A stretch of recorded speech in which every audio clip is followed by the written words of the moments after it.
welcome everyone. During this month of August, we will be celebrating and honoring our African ancestors, their resistance and resilience. Those who were stolen from their native lands and brought to this side of the world to what we call today the Americas. This resistance and resilience have continued throughout our history till today by those who carry the torch, especially those who have sacrificed their freedoms. Both resistance and resilience continue to manifest today in the motherland and in the diaspora, in different ways, reminding us not only of the struggles, but mainly our collective pigment power or resilience. We are all coming together and uniting as one. As we celebrate Black August, we are reminded of this shift awareness and to continue rising undefeated.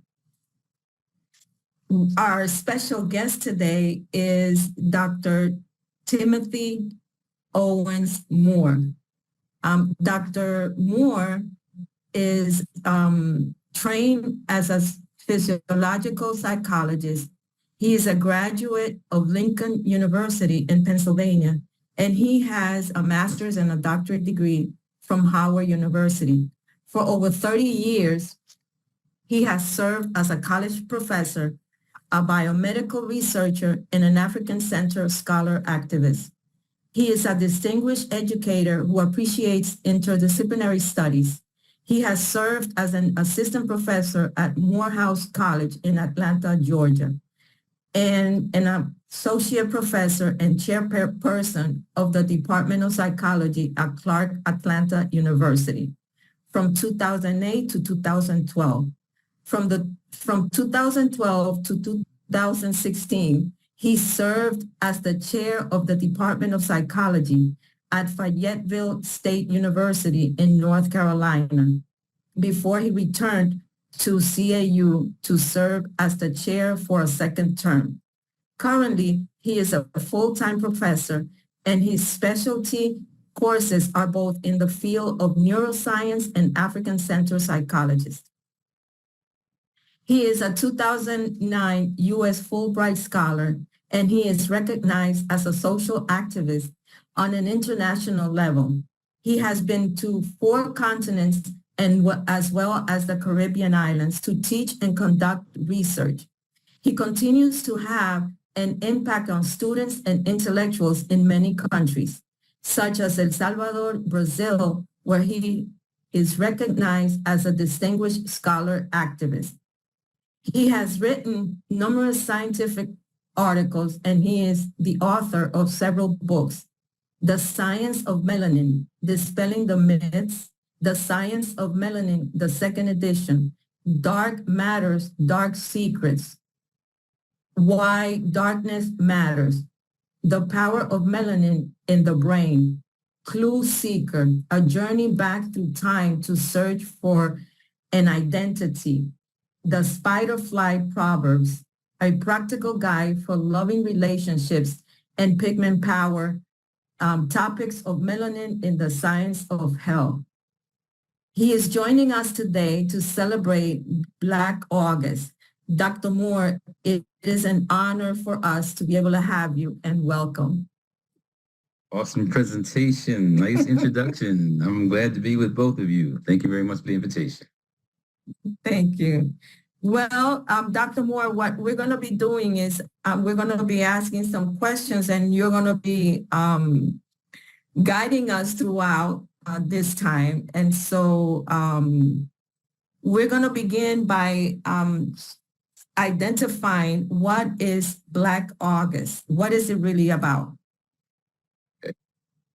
Well, first of all, thank you for reaching out to me and extending the opportunity to have a cross link between cultures. I'm here in the United States. I believe you're there in the Dominican Republic, and I speak English, you speak Spanish and English. And so the collaboration of bringing things together is where we need to be. So when you ask about Black August, I had presented that to you as a topic of discussion because we're approaching August. Right now it's June. No, June is July.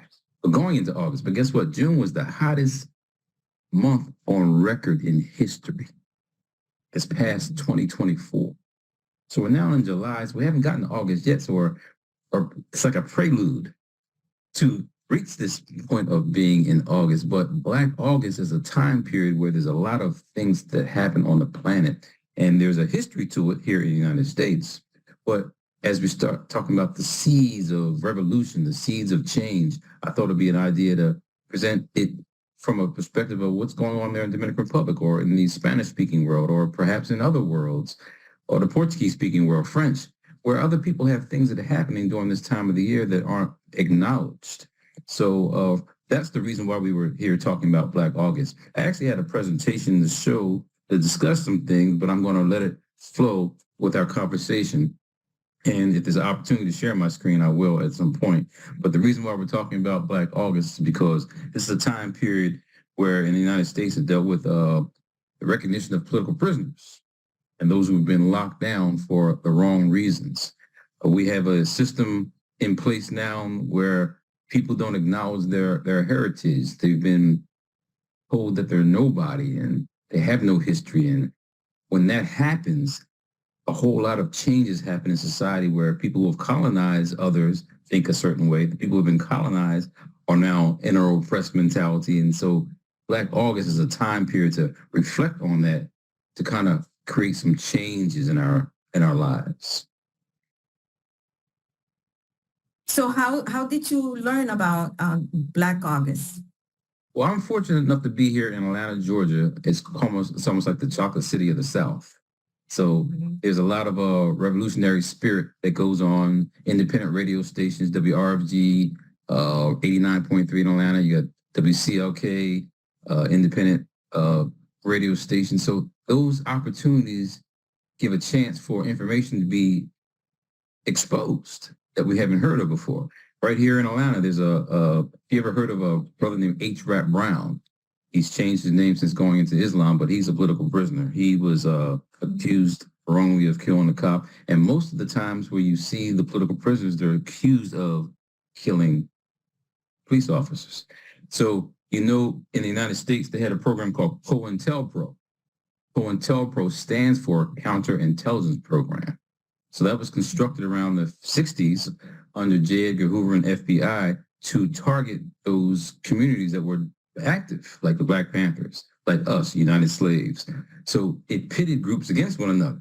They were sending Martin Luther King letters and statements about who he so-called sleeping with, or trying to send things to Coretta Scott King to say, your husband's doing this. So they fomented mess. So Black August is a recognition of what was done to ensure that we would not have some unity. So we want to acknowledge those forces, because guess what? They still exist.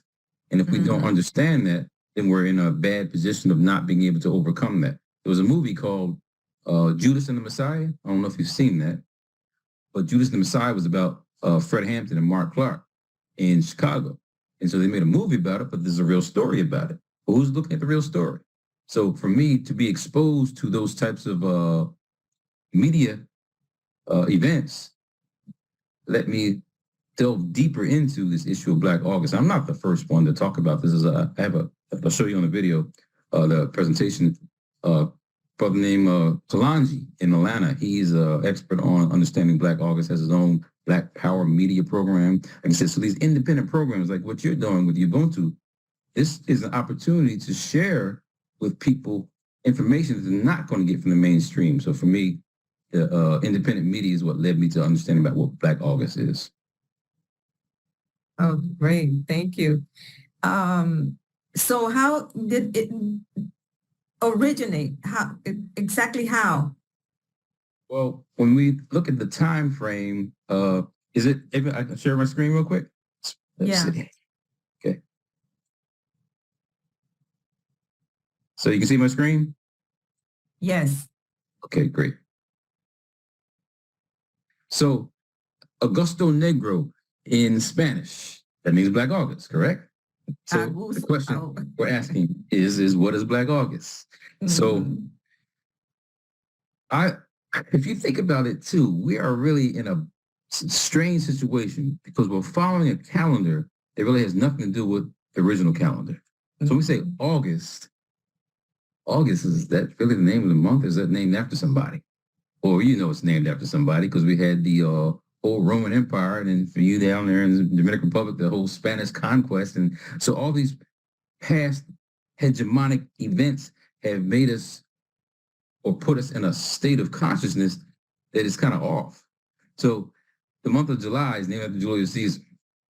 The month of August is named after another connection with Augustus, the nephew of Julius Caesar. So you're naming months after people, and then you're putting different, days for different months. So then we might not even be in August. So when I say August, perhaps we may give it a new name, call it Soular. The month of Soular, because we're dealing with the soul, we're dealing with energy, we're dealing with the seeds of consciousness. So September is after August. September means 7. So how could that be the 7th month? So we have the whole calendar messed up. We should be following a 13-month calendar. So when I say Soular, because it's hot in August. Well, it's hot in June and July, so it's really hot in August. So during these time periods, this hotness, this temperature, this energy that pervades the universe causes not challenges, but a certain level of energy that impacts how people respond to one another. So perhaps we can change the word of August to Soular. So we should be following a 13-moon calendar. Why? Because there's 13 moons. If you have 13 moons and every 28 days you have a 13 moon, guess what? That follows the woman's cycle, huh? That's not Julius Caesar. That's not Augustus. So the Mayan calendar is focused on nature and the natural rhythms. So when we do speak about August or Soular, there's certain energies that happen around this certain time of the year. So if we have 28 days multiplied by 13, you got 364. In the Mayan calendar is 1 day out of time. That makes down week 365. So that's how much time it takes to go around the sun. So if we redefine August as Soular, then we're expressing the power of pigment that pervades the planet because it's hot during these summertime months. So different parts of the world, summer is different in the below the equator than it is above the equator, but that issue of the sun and the energy pervades the planet is important. There's a brother named Kalanji Jamachanga. If you ever get a chance to check out Black Paramedia and look up his name, he is one of the in my opinion, foremost authorities on discussing what Black August is. And it's really about political prisoners. And he informs us that it actually started on a timeline in the 70s with assassination of a 21-year-old brother named Nolan, 23-year-old brother named Miller, and 21-year-old named Edwards. They were all shot in Soledad prison yard by a correctional officer by the name of O.P.G. Miller. Now, Soledad, I told you about a brother named George Jackson. I don't think you had heard of him when I first mentioned it to you, but he wrote a book called Blood in My Eye. And he was one of the brothers that was organizing the inmates around consciousness, locked down. And so when I read his book, here I am reading a book about a brother who's in prison who had not even gone to college, but he had a very instrumental impact on how I view what's going on with revolution and change. And I think you said, Molly, that you picked up the book and you read it and it excited you. So this is Black August is about recognizing those who have been fighting for the struggle, but have been targeted by the system. And so when I was in Brazil, I was actually looking at this movie and I saw this guy get shot coming out of a building. I said, what is this about? Now I'm in Brazil looking at something called Augusto Negro. I've never seen this in the United States.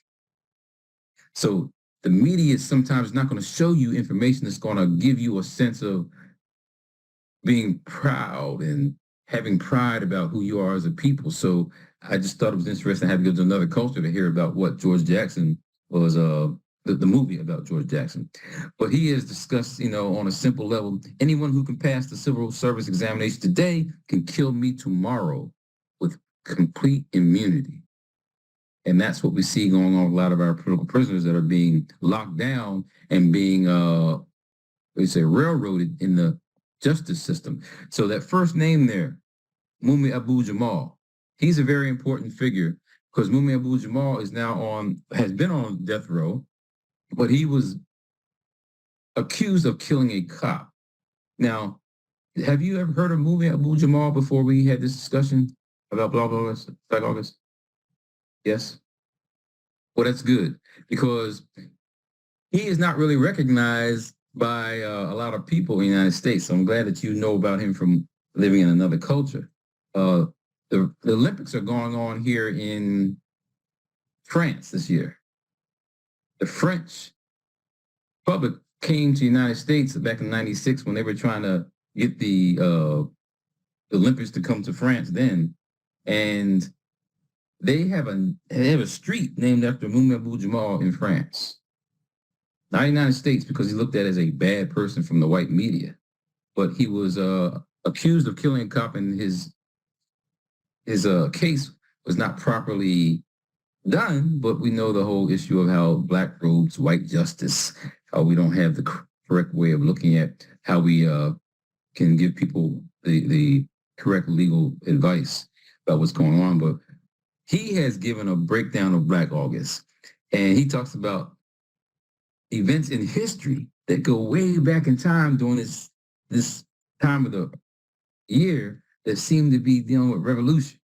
August 1619, you heard about the 1619 project. Dark-skinned Africans were unloaded from a ship in the English colony of Jamestown, Virginia. So August, we're talking about a warm time of the year. Chained, stolen captives of a vicious race were against Black life. So basically, you have this time period of energy that's creating havoc throughout the world.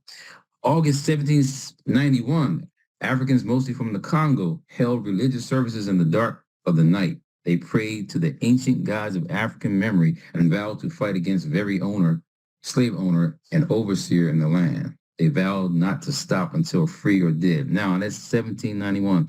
What does that have to do with the place that you're living in right now, Dominican Republic? Anything that you can think of? That's Haiti, what we call Haiti now. Yeah. Right across the way, right? So we're talking about the rebellion that happened with Toussaint Dessalines on the other side of the island, but we're talking about a change in the consciousness because they kicked the French out, kicked the Spanish out. And that's your neighbor, but you also have your own challenges dealing with identity, dealing with the Haitian and the Dominican Republic.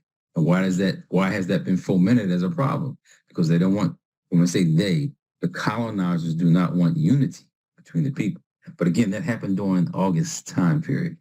Fast forward then to August 1831. I don't know if you ever heard about Nat Turner. That Nat Turner was a very important revolutionary figure, and he did his work in August. It wasn't going to do it July 4th, when everybody's celebrating Independence Day, everybody's happy. Get him in. But it didn't happen. He got sick, things are going on, so they pushed it to August. So there were at least 3 seminal U.S. wars, and they were all in August 1842. Seminole Wars. And then if you ever heard of John Brown in American history? No, not John Brown. Maybe if I hear you speak about it, maybe then I'll remember. John Brown's a white man. Lived during the time period of Frederick Douglass. John Brown, as a white man, was causing havoc with the system because he was trying to create armed insurrection to help end slavery. A white man. Mm-hmm. So John Brown is a very important figure. And what's interesting that at the Battle of Osawatomie, he advocated and practiced armed insurrection to end all slavery. So he had been doing things prior to this event, but August was the time that was happening. And then the Watts Rebellion in 1965, August. 1970s, Huey P. Newton, imprisonment, August. I'm just saying that. So Mumia Abu-Jamal from jail reminds us that these things are happening. And when I say from jail, he has a program called Live from Death Row. If you ever get a chance to hear his commentary, brilliant. I'm free. Yes. Access the books, and I can walk around. He's in jail and knows much more about what's going on in the world with geopolitics than many of us who are so-called free. So I have ultimate respect for Mumia Abu-Jamal. Mm-hmm. So speaking about your island and speaking about that time frame, and a book that I recommended that you look at called Black Spartacus by Soular Singh. And so 1791 August, slave insurrection begins in the northern Saint Domingo. 1795, Toussaint launched a full-scale attack on British positions in Saint Domingo. And then 1802, he was, basically captured, dead, but independence was gained in 1804. So do you all learn that on the Dominican side about history? That's the thing, that we are the same as there in the United States. I didn't have actually the opportunity to go through that period where they teach you this history, but that's why there's so much confusion today, because nobody knows who's what, and one person says one thing and then the other person says another thing, so nobody is able to put it together. So you have to go back to the States to listen to those Haitian immigrants who are scholars and have gathered all the information to be able to learn something. Otherwise, no. I'll hear about it. Yeah. Yeah, so it's up to us. And like I say, that's why I value your work. You asked and said that, you're appreciative of my time that I share with you. I'm appreciative that you're able to have a venue and a place to reach people, because a lot of people are really in the dark and you can't be finding light unless you know where to look. And you were presenting that opportunity. So thank you for doing that. So when I said about August, Black August, and the heat and the temperature and the mindset of freedom, the Romans, who jacked up our calendar, which we don't know which dates and times and what month it really is, March is named after the god of war and a planet, Mars. In ancient Rome, several festivals of Mars took place in March because that was the earliest month of the year when the weather was mild enough to start a war. Now that's up in Europe where it's cold.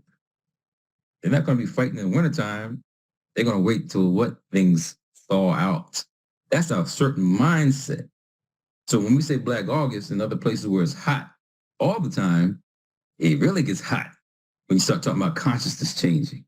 So when we speak about March, they named it March because of war. So the Romans changed the order of months several times between the founding of Rome and the fall of the Roman Empire. That's Roman Empire. You guys were conquered by the Spanish. So given that, you see these conquistadors and all these people who the Inquisition, that changed how people viewed the world. It changed how they operated. So we're dealing with a time period, I'm saying, of August that deals with heat and intensity. And so we know that before the, let's see,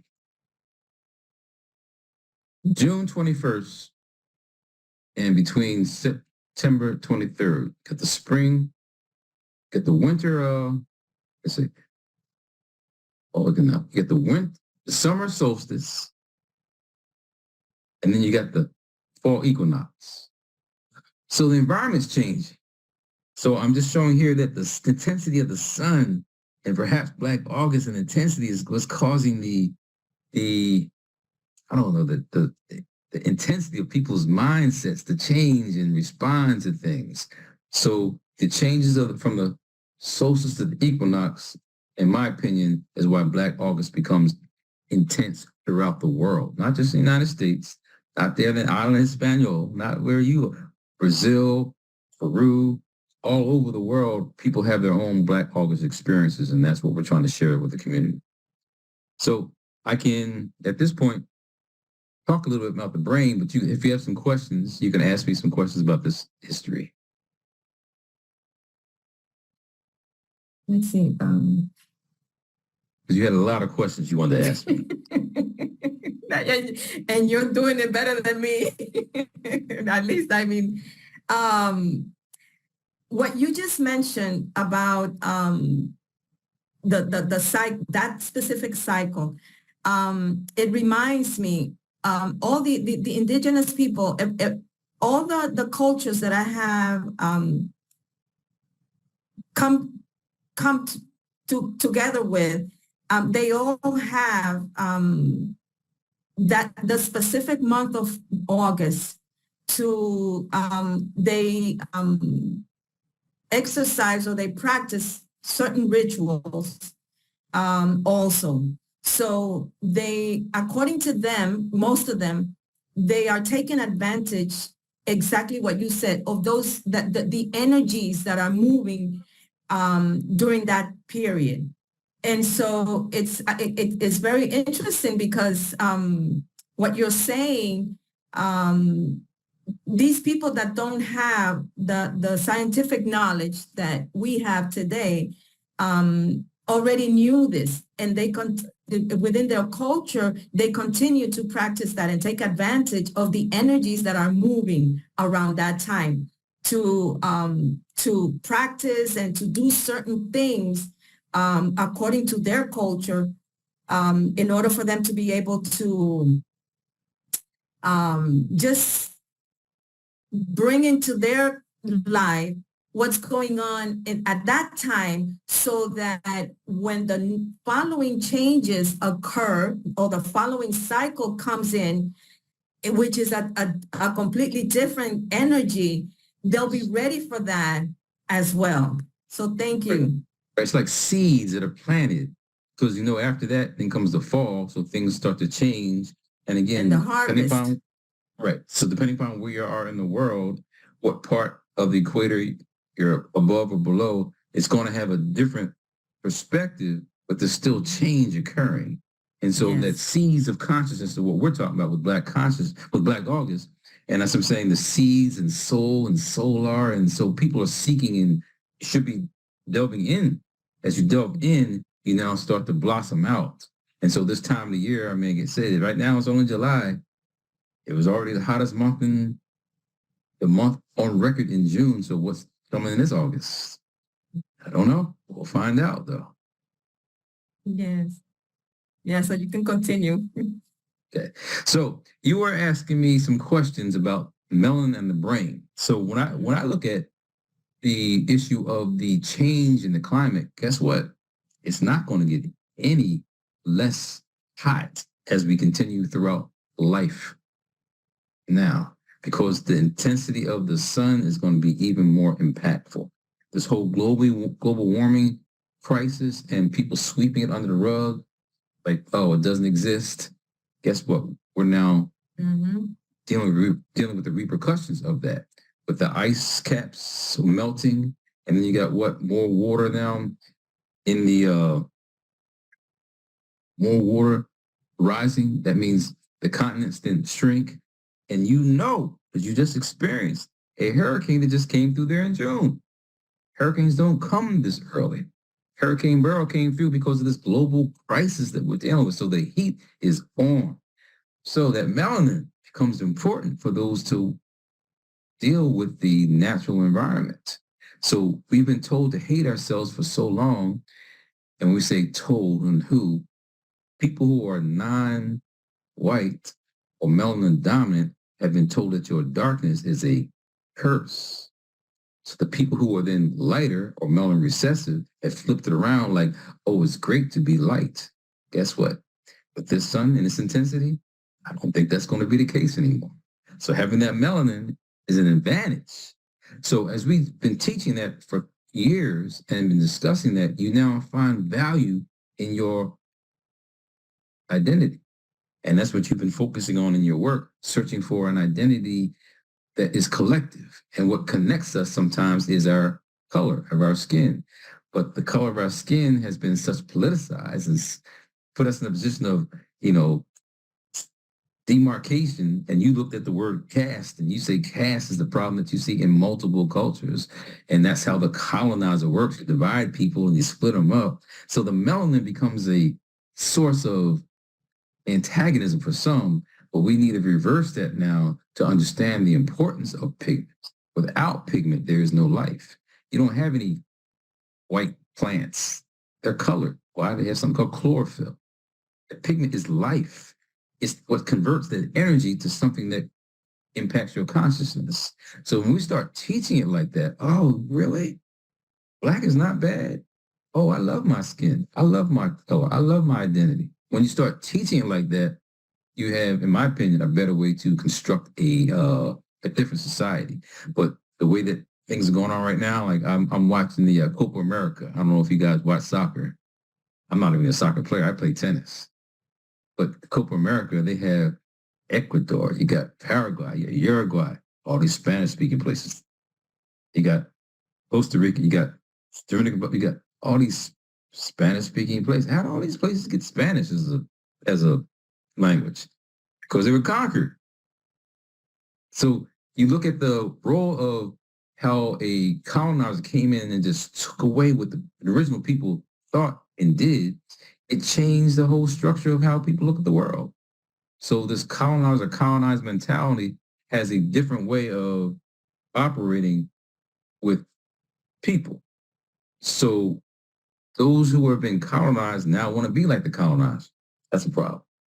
Those who are colonized think they're now better than anybody who's been colonized. That's a problem. One of the teams who's the greatest, they say, on the planet is Argentina, right? Argentina wiped out the black population. When you see those teams, Ecuador, I see some black players. You see Panama, I see some black players. You see Colombia, they play today. Black players. Argentina, no black players. Wiped them out because they looked at black as bad.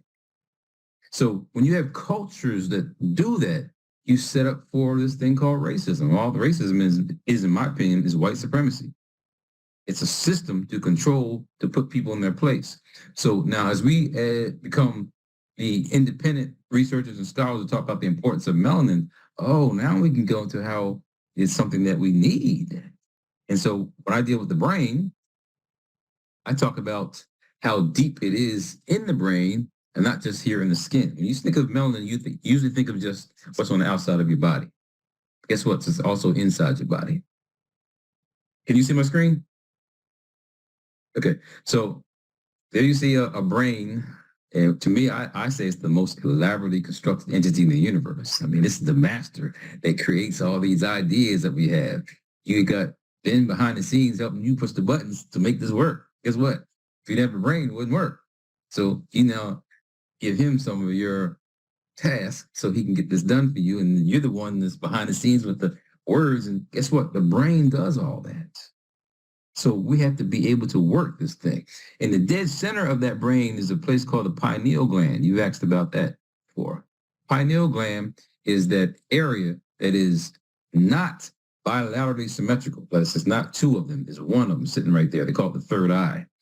It is very important for producing certain chemicals, something like melatonin and also serotonin. So in the brain, you have these areas that secrete hormones and chemicals.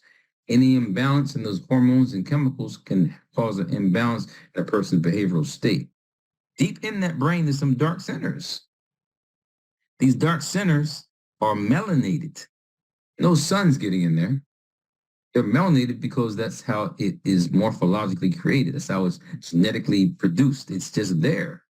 It's got to be there for a reason. So those dark centers that are deep in the brain, we compare the dark on the outside of our body, pigment. So pigment becomes powerful for absorbing energy and having an impact on consciousness. So if we split the brain up and you kind of, I don't know if you're, can you understand that neuroanatomy on that screen right there? You got a brain that's kind of split and you see inside the neuroanatomical structures. So deep in there, you see the pineal gland at the very middle of the brain. They call that the third eye. You have two eyeballs, but the cells on the pineal gland, they say look like the rods and cones that are on the back of the eyeball where the retina is. So the third eye and vision and spirituality and heat and hormones and sun and all that comes together deal with spirituality, alter consciousness. So people who are those that are colonizing and killing and taking and extracting, there's got to be a certain mindset that creates a person to be like that.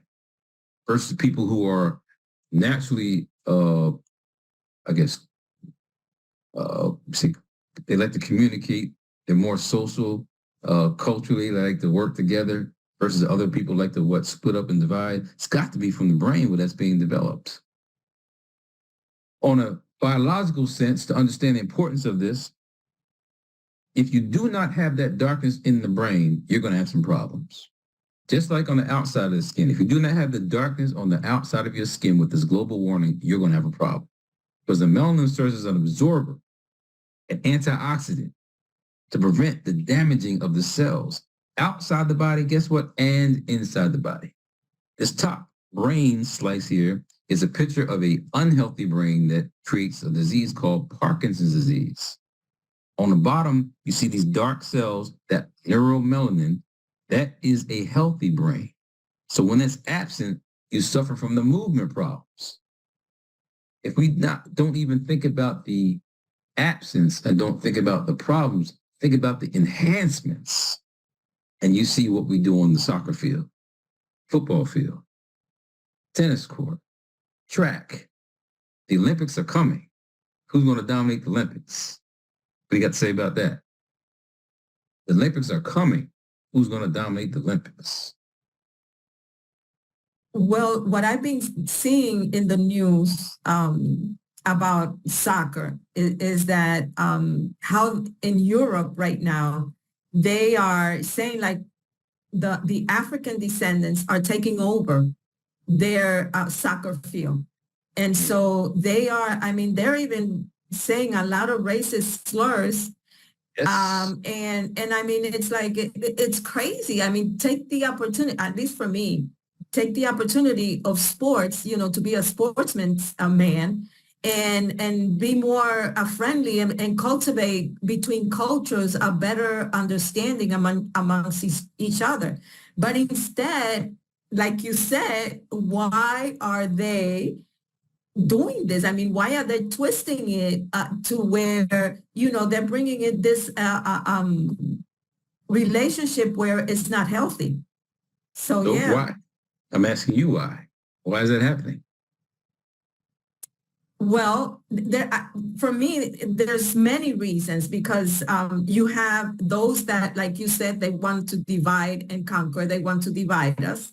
So they are also pushing a narrative that is not favorable for us to be able to unite within cultures. And so you have all these dynamics that are happening. So that's one of them.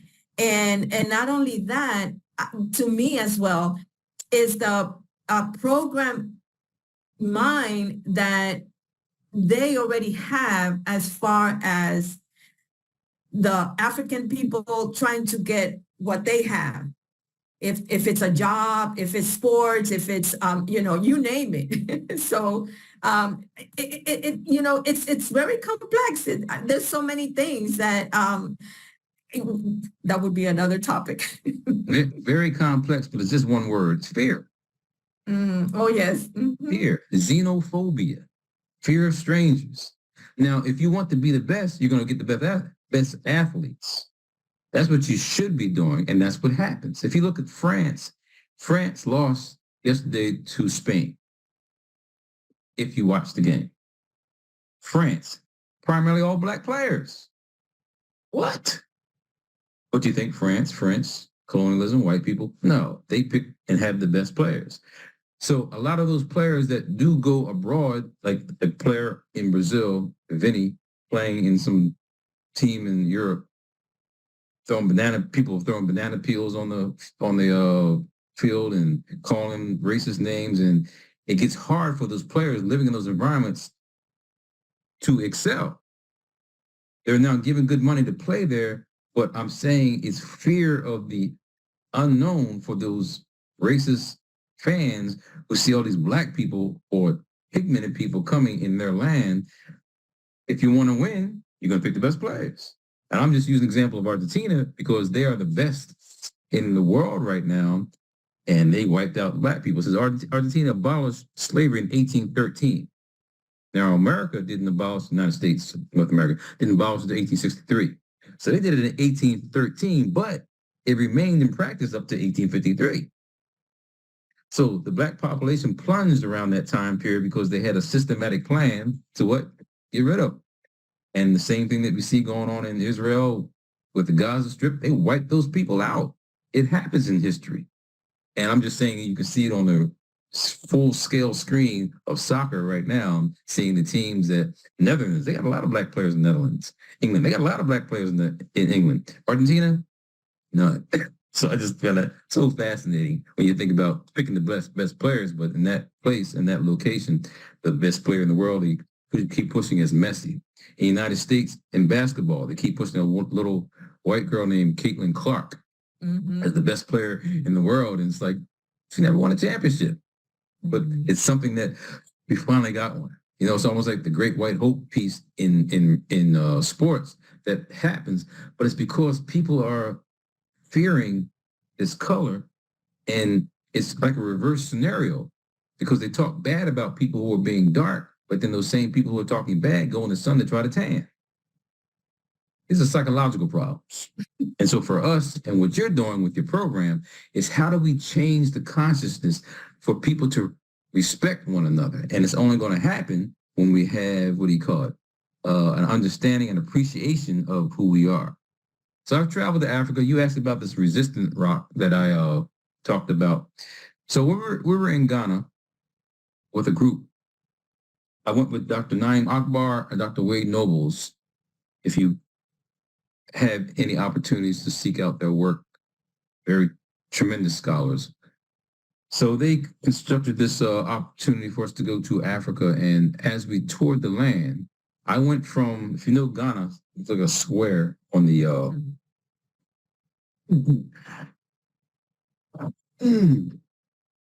maybe that'll work.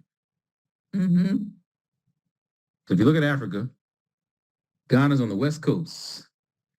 So on the West Coast, this little square, we went from the Accra city to Kumasi in the middle up to Tamale. So we did the whole countryside, saw the top of Burkina Faso, and then came back down. So deep in the interior. Now it took us, 8-hour drive in a bus. I wonder how long it took to walk to people get to the coastline, to be good on a boat, middle patches to come to the United States. We don't pay attention to that. Those are real situations because that deals with the insanity of the situation. We just think people all walked on a boat and then they came over here to be it. No, there was a whole process.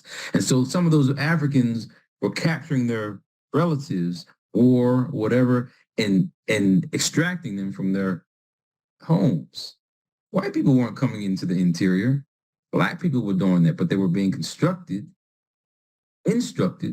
by the colonizer to do these things.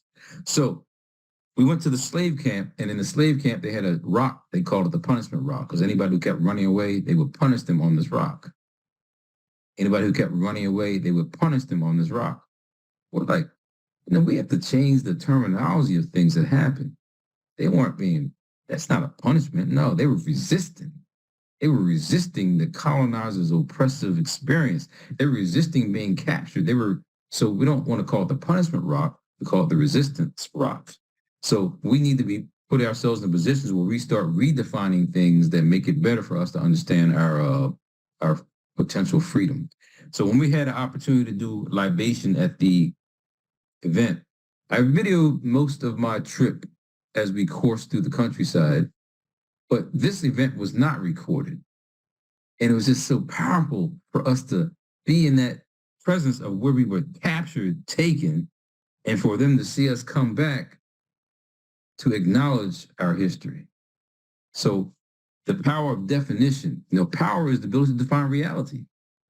That's what power is. So when you start defining your own reality, you now find a different way of viewing the world. And that's where we need to be as a people, different way of viewing the world. So that's the west coast of Africa. I went to the east coast of Africa and went to a place called Kemet. Kemet, land of the blacks. People called it Egypt. That's what the Greeks called it. If you see that gigantic, those columns, you see the columns and you see structures on top of the columns. Now this is now, over years, so it's not like it used to be. It's kind of destroyed because some things are now not in place.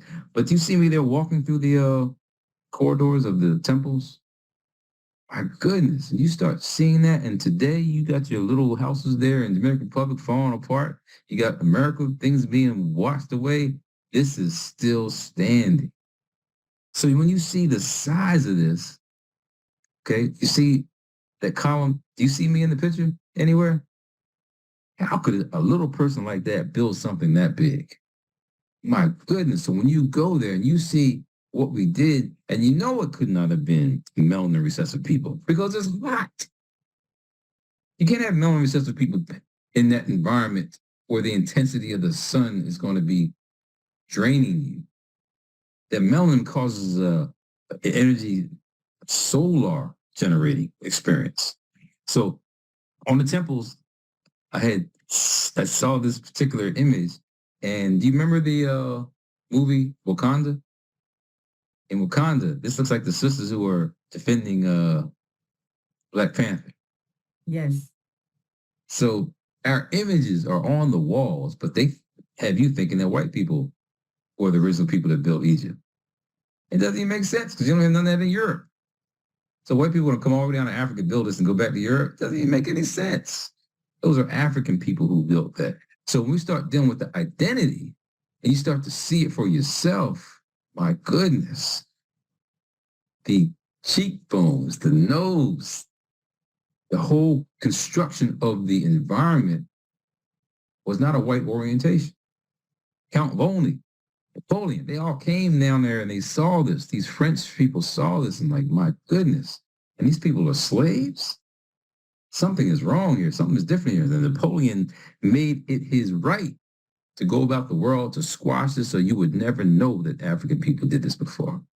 So they call it the Sphinx, but it's really called Horem Akhet, Horus on the horizon. These are names that we had defined things, even your land that you live in. You probably didn't call it Dominican Republic before. The Taino people, the people who lived, they had their own names for that place. They go on the Haiti side. They don't call it Haiti. It's called Aiyiti, Haiti. I mean, so we had our own names for places. So the resurrection of our consciousness will only come through self-study. And that's what you now have been on the journey with your name change, with your investment in this certain level of consciousness to share with others. And this is the only way it's going to occur. So I share this, and I have on the bottom there Marcus Garvey. Marcus Garvey's birthday is in August. Marcus Garvey was a Pan-Africanist and never been to Africa. Marcus Garvey tried to create a ship line to bring us back to Africa. He never been to Africa. He created that was Black Star Line. He created the Negro World, a publication. Why did he do that? Because he wanted to create an environment for us to have access to knowledge that dealt with us before this internet, before the cell phone, before computers. He organized 25,000 people to come to New York for a conference. We can't even do that today. COVID messed things up. Now we're talking like this. Organized without the technology. So I'm just saying the power of people to make changes, it only happens when you know yourself. And so we have a lot of people talk about reparations. And if you look at history, I think in California, they actually have now constructed reparations for those who've been oppressed from the past. That's California. That's only one state out of 50. Reparations. But what we really need to work on first is internal reparations. We start changing ourselves. Guess what?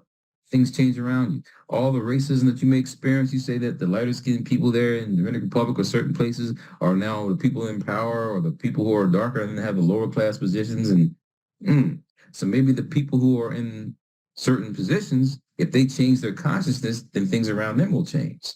If you always think that you're low class, if you always think that melanin is bad, if you always think that your color of your skin is negative, then you may not want to identify with that. That's why you have all these discussions about, oh, I'm just Dominican. I'm not black. I'm just Brazilian. I'm not black. Oh, I'm just whatever. I'm not black. Because you're running from your consciousness. You're running from your identity. And so if we don't have people like us teaching that, then it's going to be a really tough fight. A question for me? Yes, and that's one of the things that I learned, because, you get to a certain point in your life where you kind of like try to find that to be able to identify with that identity of who you are. And as far as with me, I had to hit rock bottom in order for me to be able to say, listen, this is not working. This hasn't worked. There has to be another way. And so, you go through that transition where it's very difficult. I mean, at least for me, it was. And so to be able to acknowledge that and recognize it and then do the work, because the most important thing, as far as I'm concerned, is the work that you have to do with yourself to be able to get to a certain level. And it's not like you're going to get to that place within you right away. No, it's going to take time, because there's a lot of things that you have to deconstruct in order for you to be able to even get to that place within yourself. So, that at least that's been some of my experiences. And I definitely agree with you that we do have to, unless we do that, unless humanity as a whole and individually, as the same way as collectively does that, it's very difficult for us to be able to even transcend to another a level within our consciousness. So you asked about this colonizer and the colonizer who, I don't know, as it has this experience impacted both. Go ahead. What's your question about that? Yeah. The question was, or is, how, okay, I'm the oppressed. So I'm going through my own reality. I'm going through my own experience. But then the oppressor is going through another reality and through another experience. And so somehow it has to be affecting both groups in a different way. Oh, yeah. And so, I mean, I can see how I can only experience how it affects me, but the oppressor, how does it also affect both the oppressed and the oppressor? Before the situation changes, you must change. I'm not speaking to you directly. I'm just talking about the scenario. So if you walk in a certain light and those around you like, who's that? Or what is this about? Versus in the reality of you always succumbing to the same mentality. So they've constructed in white supremacy this dominant mentality that white is right, black, brown is bad. And so now we then have these demarcations in the caste system that's all over the world. So it's a system. So the only way you change the system is you change yourself. And guess what? The people have to respond to you from that. That's why for me, being, like I said, about Black August and being in Atlanta, Chocolate City in the South, you have more access to people who look like you. Black doctor, black plumber, black real estate, black. So I only see us who are working with us. It doesn't mean that only us are the best, because guess what? There's some bad black people too. There's good white people. It's a matter about how you carry yourself and how things in around you then operate. So with the colonizer presenting information that only white is right, you then have a situation where they're teaching information that is supporting their mission, even though the mission may not be right. We just talked about the Roman calendar. They messed the whole calendar up. So they're presenting and producing information that is not right. But then when they find out that it's wrong, oh, wow, I'm not Superman. Oh, wow, I'm not the greatest. I'm not the best. And as you said about jobs and the fear of losing an opportunity to make money, I mean, look at the whole sports industry where we're now, the melanated people are more dominating it. Baseball, I mean, for Dominicans, probably wouldn't have any baseball. Wouldn't have any good players, So we're talking about that reality of, well, then where's the jobs for white people? That's real. Coaching. Okay, now they can coach, but now you have black people coaches. What's the jobs for white people? So this fear develops. And you got the white man sitting home seeing his white daughter cheering for these black men. Oh my God, more stress and drama. So the colonized mind becomes struggle. I mean, Frantz Fanon just talks about these things in Black Skin, White Mask. You know, so I think that without going into books, theories, people, it comes down to you. You change and things around you change. And so if we keep on acting a certain way, I mean, you just see people just throwing trash around. I mean, that's you. That's how you think about the world. You change and don't do that anymore. Start putting things in the trash can and start putting things properly away. You then change your attitude and things around you, and then your community changes. So this whole perspective on white is right and all the lies you've been told have disrupted white people's perspective on how to deal with things now. I mean, it's a woman named, I think, Robin DiAngelo wrote a book called White Fragility. I mean, that whole, white fragility. Yes. It's a great book. Yes. Yeah. So they've got things they have to work through, but that's not our problem. We must work on ourselves. And those soccer players that are going through Europe, many of them are just athletes. They don't have education. They're just athletes. They don't know about these things. They're just athletes. But if they start changing, like, why am I worried about this person calling me a name? That's their problem, not mine. I don't know if you ever read a book called The Four Agreements by Don Miguel Ruiz.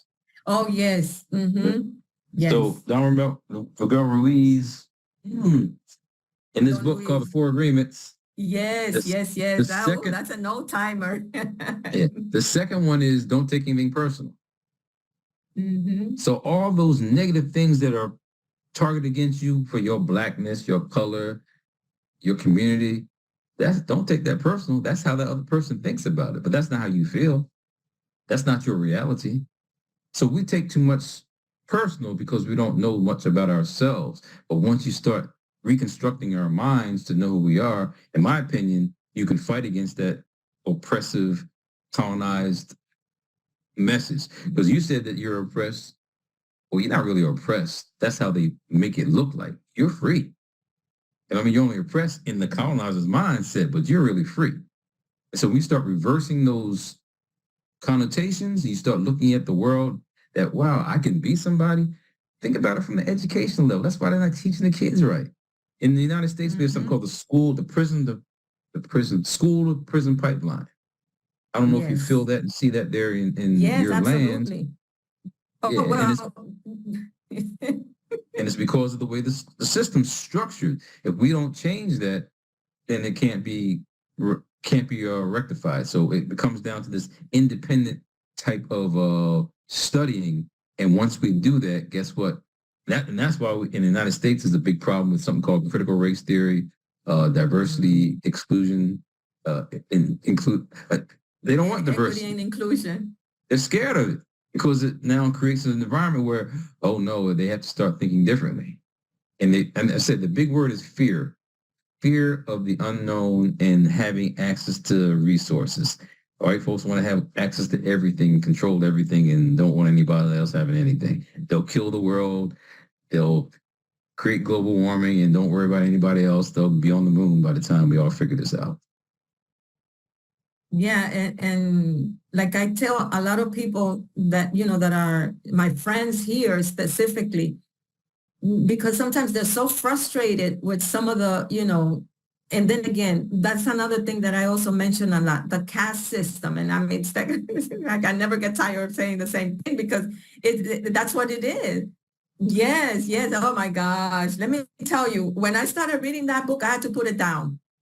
I couldn't handle it. I couldn't handle it. I had to put it down. I mean, you won't read this one either then. Oh, yes. Well, that one I read afterwards. Yes. Yeah, it's pretty intense because, I mean, it's just dealing with the realities of why there's so much rage. Yes. And we didn't create that rage. That's what they're dealing with. So it's not a matter of teaching them. I'm saying if we do what we need to do in a certain way of living, then people have to respond to you like that and things change. And especially with the education, to me, I think that being also involved in the education system, I realized that, I mean, we're not being taught.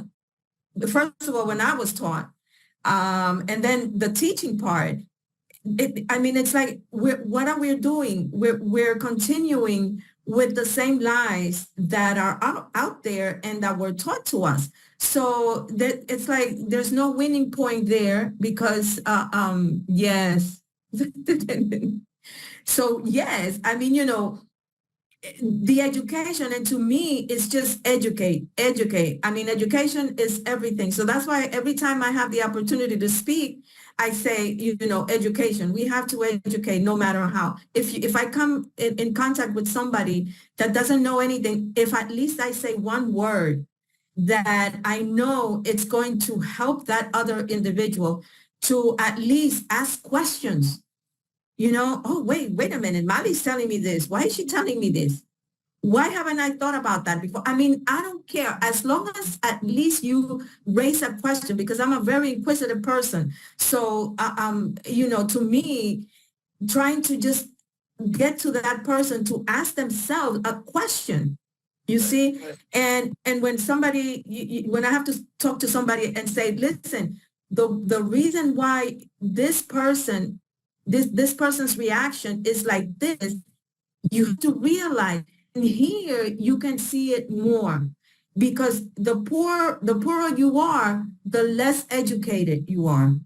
And so it's very clear. And I said, well, look at you, your education is different than that person. So how can you expect that person to react to you at the same level of education that you have? Just looking at it, it's insane.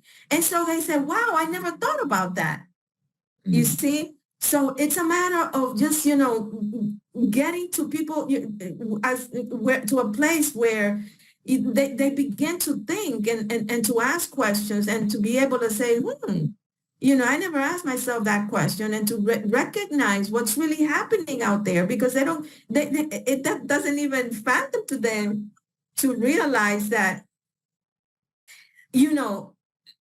okay, I have my education. So the same education that I had, because I have a certain privilege, is the same of everybody around me. No, it's not. Well, thinking is not illegal yet. Yes, it's getting there. Right. I think. And so the dynamic is what Lerone Bennett made a comment that he who controls minds controls images. He who controls the images has little or nothing to fear of the people. So we get caught up watching a vision from TV. Someone's telling you a vision. So letting people watching these images, and then they see that, and then because I asked the question about to students, aren't white people the most people on the planet? So we watch TV, that's what you think about. Global TV, I think in Brazil, I don't know what you have there in Dominican Republic, but you got those soap operas and all those commercials and just white people. So you think that white people are the most people on the planet, but they're not. They're minority. But the images from the screen and TV, rather than going to a book and understanding the nature of what's really happening in the world, is where they got us. It's easy to just push a button. And that's why I'm saying this is now dangerous, because you can push a button to get an answer. It takes some work to go to the book and now go into detail. Mm-hmm. So that's where we're in trouble as a people on the planet, because we're now belittling education like you don't need it, paying all these athletes, these entertainers, all this money, and you got these buffoons that are performing in some of these the musical caricatures. It's creating an environment where the little kids want to just do that. They want to be that athlete. They want to be that rapper. They want to be that artist.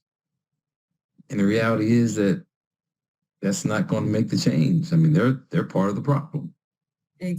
So we have to put ourselves in the position of whatever we can do to enhance people's appreciation of education and maybe turning this thing off, because that's where, like I said, the kids are, in my opinion, being led astray. Yes, absolutely. I totally agree with that. Yes. So I know we're going to be back with more questions at some point. I hope. Thank you. Thank you. I really appreciate that. Yeah, I know we're going to be back because you can't, I mean, if it took 400 years to make slaves, we can't expect us to have a turnaround in a few days for us to be, or weeks or months to be free. It's going to be some work. So They beat that in us for so much time that you're a slave, black is bad, and to now snap back and change that, it's going to take some work. Yeah, especially when you say black is bad, they've also have programmed us with that. Because if for example, if you look blacklist, why do you name it blacklist? You know, and then you have the devil cake, which is a chocolate cake, and then you have the angel cake, which is the white cake or the vanilla cake, and it's like what? And so we're receiving all these subtle messages that, you know, it's like we don't even, it's coming inside of us, but we're not even realizing it. And then we don't know where it came from. You have a dish there in the Dominican Republic where they have like black beans with white rice around it? What do you call that dish? Well, we have black beans and we have white rice, yes. But do they serve it like that? They put the white rice around the black beans? No, we serve it depends on how you know, but usually what you do is you put the rice on the bottom and then on top of it, you put the beans. So either red or black beans, you put it on the top. Okay, let's deal with these beans, okay? So there's a dish called the Moors and the Christians. It has black beans in the middle and the white rice around it. So we know about the Moors and the black people that were not acknowledged as black people who came there to Portugal and Spain. And that's why Spain and Portugal got dark hair in Europe because of the mixture and miscegenation over the years. But that dish. In Brazil, they put all the beans together in the pot and mixed them up. And so red, black, whatever beans, and they think that they're all just Brazilian. Why the black beans always on the bottom? When they mix it in the pot? So consciously, the beans are all in the pot. Because you know Brazil has a different mixture of people. Yes. So does the United States, a different mixture. So in the United States, they separated the beans. They separated them. In Brazil, they put them all in the same pot. That's why they think they're just Brazilian. No, but why are all the black Brazilians always on the bottom? So they don't think there's a race consciousness problem in Brazil. You probably don't think there's a race conscious problem in the Dominican Republic. So these cultures, not you, but I'm saying people think there's no race consciousness. Yes, yes. Here it's like really bad. So they think they're just Brazilian. They think they're just Dominican. But I'm just saying, but why are the black people always on the bottom then? So when we say Chinese beans, I'm saying when you construct the consciousness around something as simple as that, you see why we have a problem.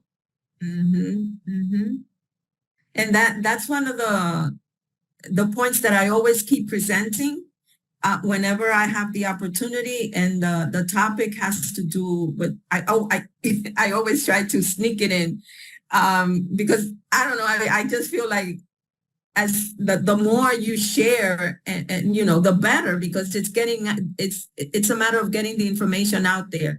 And so, you know, why everywhere you go, the African descendants are on the bottom. Like you say, the black beans are on the bottom. And it's like I say, why? If you have worked so hard and you think that that's not an issue, then why is it on the bottom? Why are they on the bottom? They're less educated. They're less likely to get a job. I mean, it's not only in the States, it's here too, everywhere. When I visited Bolivia and I was in the Peruvian consulate, when I was waiting for the ambassador and the people that were coming to greet us, I just thought, I said, I bet you it's going to be a European. So I mentioned it to my friend. How much do you want to bet? I'm going to bet you. And it's like, what are you talking about? But it's something that I had already recognized long ago. And so I say, how much I bet you that the person that's going to come through that door, it's going to be a European. And sure enough, when the person came out through the door, it was a European person. So then I said, tell me, how can it be that a person representing Peru comes out as a European? And then the Peruvian people were the ones that were at the lower level in that space. So, and it was like a awakening moment for that person, because it's like, oh, I never put attention to it, because we're so used to them, the white, the European being at the top, that we don't even, that to us is so normal. It's bad. There's a book by John Perkins called Confessions of an Economic Hitman. Ever heard of him or it? No. He's going around the world. He was paid to go destabilize governments. So he's now going to make these countries take the loans, so those loans can then now be IMF connected. And so he now is in a position where he's destabilizing these governments.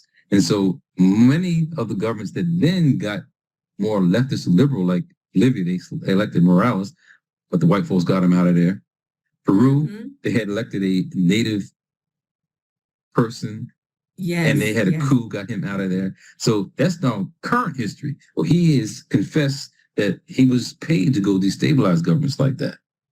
In Brazil, when they had Bolsonaro in there, he dismantled a whole lot of, civil rights and things that were going on in the community prior to him getting that position. But he was no different than what happened in the United States with this guy named Trump, who will probably be president again next term, because what he had created before that was to set up an opportunity for the xenophobic white people to have a system where they're going to still be on top. Because they're going to be the minority in the United States in years to come, but the Supreme Court is constructing things to create a dictator and totalitarian government, like the whole 1984 Big Brother stuff. They're pushing that. And it's come to fruition. If we don't break the system to understand that, then they are already sometimes 20 years ahead. So I don't know how it is with environments with real estate there in the Dominican Republic, but they have redlined districts. They have created opportunities where only white people are coming in and have the money to get it. Taxes are going up. People can't now pay the taxes. So now those people who are original in that location can't stay there anymore. So these things are constructed over time. They don't happen right away. So if we don't break that system, then it's going to be very difficult to kind of win.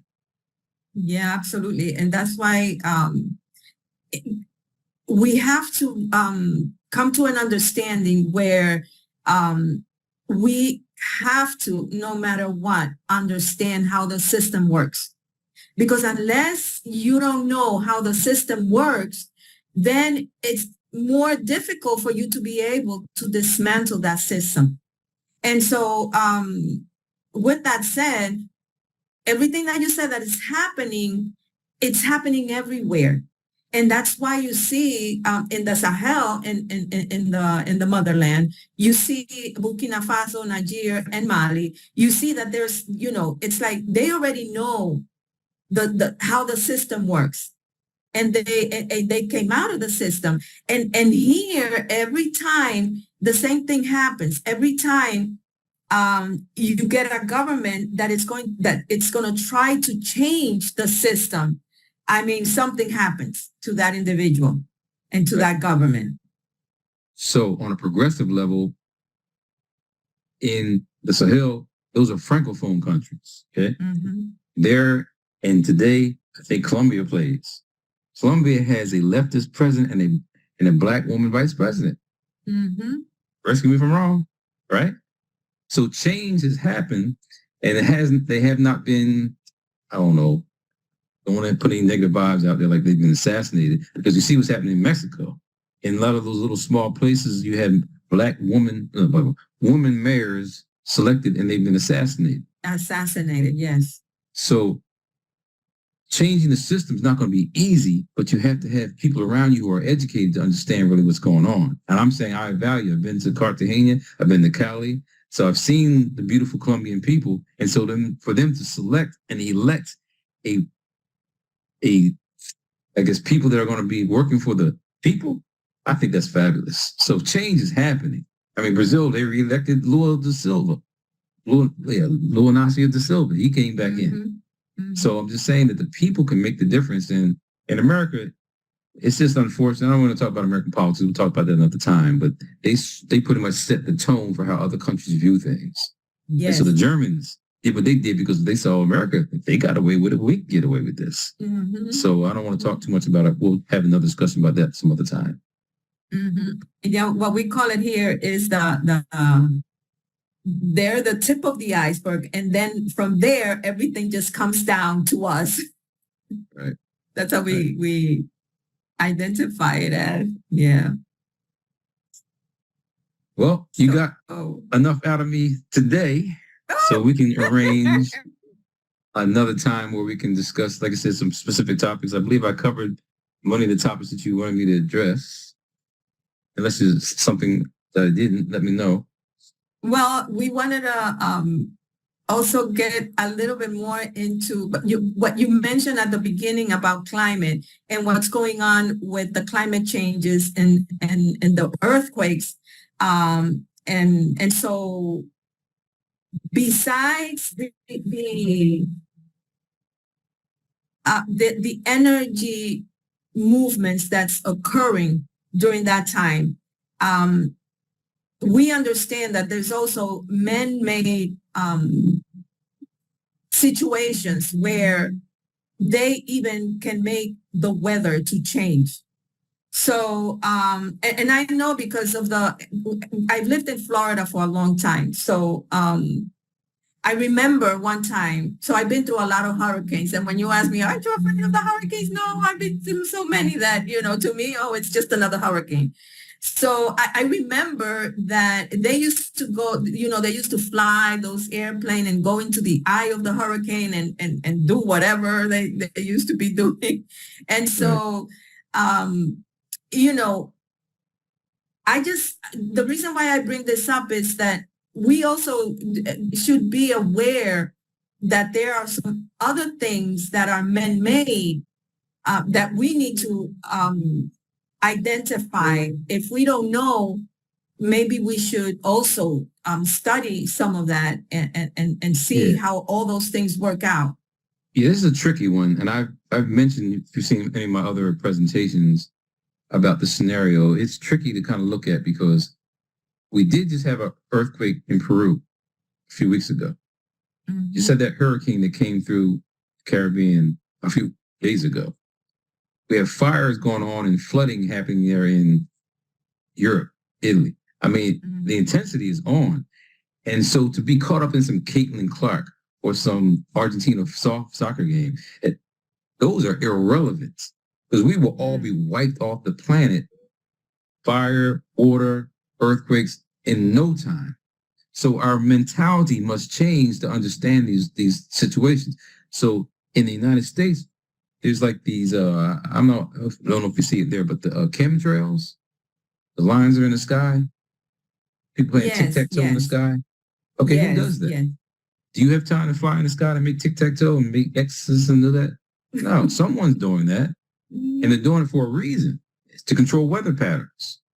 So a lot of this man-made manipulation certainly has caused more problems with the earth and the environment. So to say that there's a deliberate beam coming down from above causing things to heat up because the Dominican Republic, I've been there several times, Puerto Plata, Punta Cana, I love the beautiful water there, but guess what? It's now like a bath water. It's too hot. It's too warm. That's why the hurricanes are developing. So as the climate warms, the water warms, spurs the hurricanes. As the waters melt in the earth from the Arctic and Antarctica, and now we're starting to find animals up there in Antarctica, starting to find, lush land that used to be there. And so the world, they say, one point was upside down and turned. So for man to manipulate, we know that happens. How they do it, where you have an island called Español, you got earthquakes only on the Haiti side. How does that happen?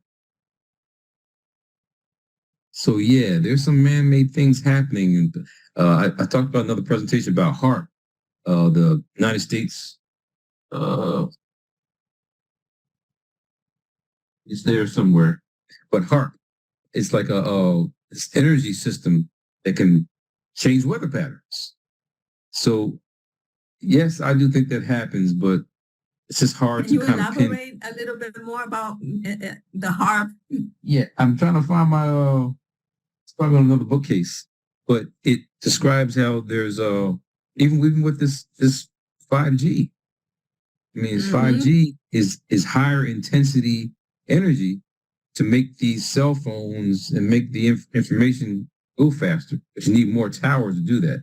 That's more energy around and more, in my opinion, physical ailments that are occurring. I never put this by my head. I suggest you never do this. In terms of turning it on, have a phone call, never do that. That's energy going to your brain. Your brain is not much fat. It absorbs that energy. And so as that absorbing that energy, your cells change. And that's why some people can get brain cancer by having this by their head all the time. Those Bluetooth, those things, I don't put anything in my ear except for maybe the earpiece and have the phone here to use that. But this technology and the energy, if it can change your body, it can also alter the environment. And so these beams that come down and the reason why they may put those X's in the sky, because now that's a better way for whatever beaming down from above to know where to shoot. Because on a clear day, there should be nothing in the sky. You shouldn't have these chemtrails and these lines and these, because that dissipation of the chemicals that they're putting up there, then also impacts our health. I don't have asthma, no breathing problems, but some people do. And it has a lot to do with these pollutants that are being put into the environment. They say they put them in the environment to what? Keep the environment cool. Doesn't make any sense. It's all about control. Yeah, and now that we're into that, I came here at a time where during my different trips here, I came once. I think it was June, sometime in June. I don't exactly remember, but it was like about 2 weeks, and I said, "What the heck is going on?" It was like the atmosphere was like really, really heavy, and you could hardly. You could feel. I don't know if it's that my body is very sensitive, but I could feel that the my outer body or whatever was doing something to my body, and I was feeling it in my body. Oh, some people that have. Oh, okay. Yeah, Black women or women in general have a geomagnetic connection to the planet and go through more experiences than most people do. Oh, okay, good. Because and I said, well, what is going on? And then it was like you couldn't even breathe. So I asked a neighbor, what's happening? Because I'm not too much into the news and things like that. So I don't even, when I see that it's raining or whatever, oh, okay, something's happening. So I said, well, what's going on? Because it was an experience, it was a climate experience that I had never experienced before. And then they tell me, oh, that's the Sahara wind. And I was, the Sahara wind? So yeah, it's something that happens like every year, yada, yada, during that time and yada, yada. And so then I began to do my research, And sure enough, we can feel it more. Yes.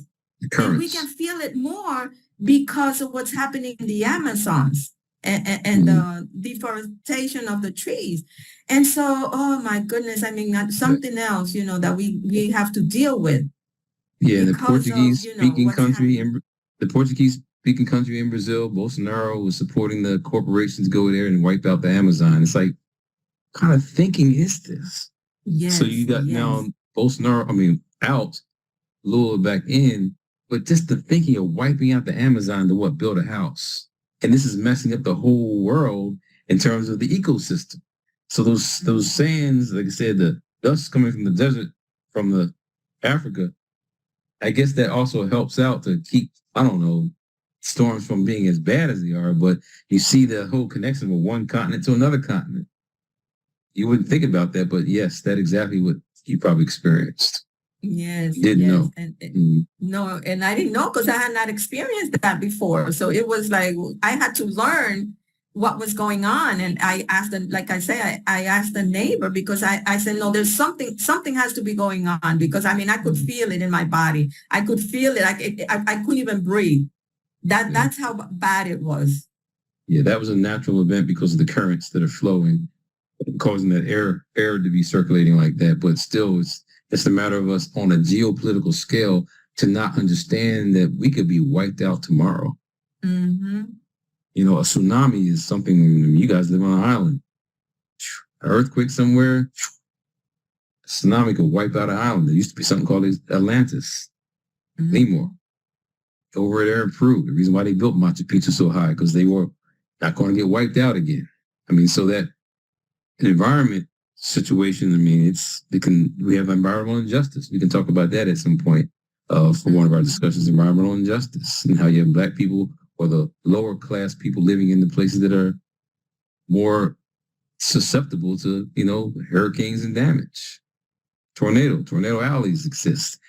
And then you get the whole issue of just chemical pollution and companies just sending the batteries over there in Africa. You guys deal with that. All these electric cars, where are those batteries going to go? You got countries with their presidents making deals with the empire to now take in the debris, and it's just a bad situation. And all this probably stems around something called capitalism. It's about making money. We're not really doing this right here to make money. We're doing this to educate people. But the whole money thing just throws off the game, and that's why athletes are compromised. They're fantastic, get great skills, but you're making so much money that you're not going to talk about this. And not only that, they only talk about what they're paid for. In other words, if they're not paid for that, they can't talk about it. So I think that as we begin to take to be more aware as far as this movement of Black August, and just allowing people to recognize, okay, we call it Black August and we remember our ancestors and what they went through. And we remember those people that are actually, like we said, like with the torch going out there. Me, as far as I'm concerned, I mean, I just have this a platform, but at least it's something. And so for us to be able to get all this information out there, that's what I'm all for, because I know and I understand that unless the few of us that understand and have this information, if we don't bring it out, who's going to bring it out? And sometimes I know that some people tell me that, oh my gosh, you have to be careful with what you're saying. And I say, why? Oh, well, you can't be talking about like that, or whatever. And I said, listen, you also have to have some kind of understanding within yourself to realize that, yes, this can cost me some consequences. And it's some of the questions that I've asked myself, because I remember I asked a lot of questions. So one of the questions that I asked myself is, okay, are you willing to, to stand up and be able to be vilified or whatever for what you're saying? And I said, yeah, I am willing, because getting the information out there is more important for me than whatever happens to me. Seriously. Why? Because I understand the importance of this information. And like I say, I mean, just your presence and the information that you have, to me, is one of the greatest gifts that I have received, because what I'm doing and you are coming and adding that expertise and the wisdom that you have, I mean, it's like, oh, for me, it's just, I can only give you but thanks. So did you have Ben watch Sankofa too? Huh? Did you have Ben watch Sankofa also? The Sankofa, absolutely. Did Ben see it? Oh, no, Ben, no, not yet. I listen, we've talked about so many things lately because I was very busy before too. So Ben didn't see Sankofa yet. No, the other one the one that saw it was Oscar. He's the producer, the one that's going to be editing the videos and all that. And he thought it was great. But because the importance of what you just said in the movie Sankofa is the reality of the people who are controlling you are fearing you.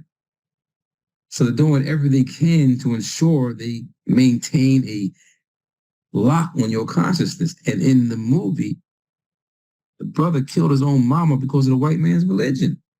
Mm-hmm. You can't get any more deeper than that. Mm-hmm. In terms of what we're talking about with change. So Sankofa just explains that whole perspective on if you don't know who you are, and he felt guilty afterward, but it's too late. You killed your own mama for the white man's religion. And so that's how deep it goes when we start talking about the empire and doing what they can. See, the reason why they took those shackles off your neck and your arms was they had your mind. There's no need to have a shackle because you're not going to run away. I'll beat you if you keep running. I'll beat you. I'll beat you. So that punishment rock wasn't a punishment rock. There's a resistance rock. So when we change the consciousness of, there's Maroons that are up there in the hills in the Dominican Republic. There's Maroons on the other side in Haiti. There's Maroons in Jamaica. There's Maroons in Spain. There's Maroons everywhere. Everywhere. But you don't hear about them. There's the Mau Mau. You ever heard the Mau Mau term? Mau Mau? Yes. There's the Mau Mau. People never heard of the Mau Mau. I'm just saying, you got revolutionary spirits everywhere. If you don't teach it, you'll never know it. Mm-hmm. And you teach it, guess what? They're not going to allow us to happen again. That's why if we don't have any programs, and we don't have it yet, there's no degrees on slavery. There's no schools on slavery. There's no diplomas on slavery because you don't study it. Oh, once you study it, now I see why people keep doing what they do. Right now, we just watch TV. They're telling you vision. You're watching Pokemon. You're watching all these silly programs, but you're doing nothing that deals with what's really going on.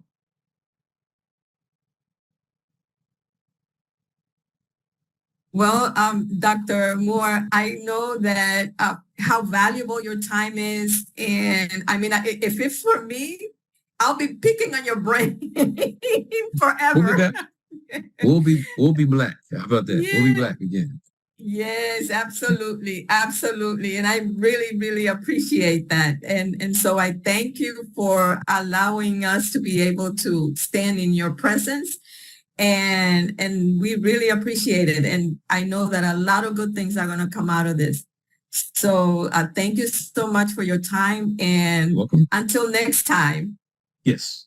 Yes. I'm looking forward to the translations and doing work with you because, like I said, we have to reach the different communities and you're doing that. So excellent job to both of you. Thank you. Thank you, Dr. Moore. Thank you so much. Welcome. I really appreciate it. You're welcome. Thank you.